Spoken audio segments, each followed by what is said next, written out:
I am the shadow teacher, and a theme that has been tossed about ad nauseum in this fluffy new age culture in the past few years is the theme of self-love. A theme of if you want to find love, you have to first be able to love yourself, which is true, but this theme sort of gets distorted into spoiling oneself and spoiling oneself as if an adult spoils a little child. And if a child is always spoiled, if they're always giving themselves or getting exactly what they want when the world isn't going their way, then they become a miserable adult. They don't learn how to sit with discomfort. They don't learn appropriate responses to discomfort, appropriate behavior, and adult life becomes unbearably painful for many of these children. So I don't believe self-love is spoiling oneself. I think it goes beyond that. Again, this theme of spoiling oneself and looking at that as self-love, this makes someone very profitable. Makes someone very profitable for marketers and those who want you to be addicted to chasing pleasure. But I associate real self-love with self-respect and learning how to respect oneself. If you respect yourself, are you going to be unkempt? Are you going to not bathe? Are you going to not take care of yourself? I think real self-love and valuing oneself is looking at what it takes to truly care for oneself. If you truly value yourself, how do you treat yourself? How do you show up? What do you do for yourself so that you can truly feel cared for and supported? And yes, sometimes pleasure goes into that, but that is not the backbone, the chasing of pleasure.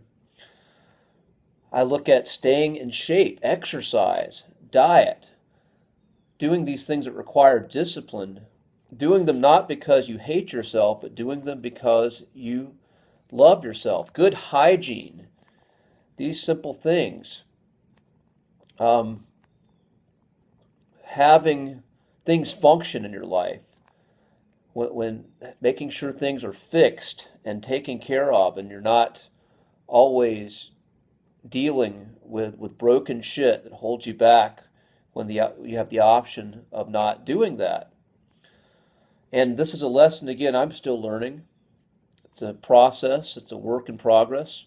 Learning what you value.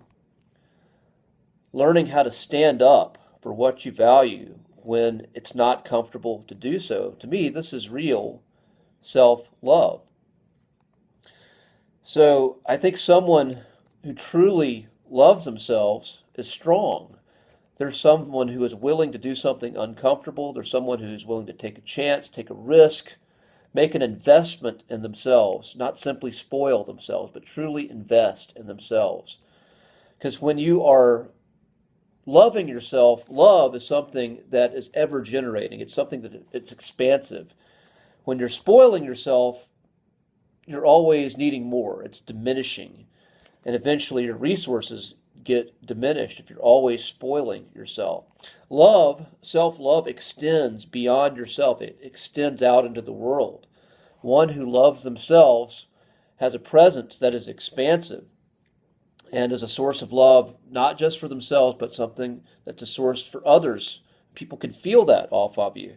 If you truly love yourself, if you truly respect yourself, you don't need as much love and validation from the outside world. And this is the point. This is the original statement that is true from that gets put out there in the New Age world, is that one who truly loves themselves does not need that validation from the outside world. In fact, they get the reflection of it.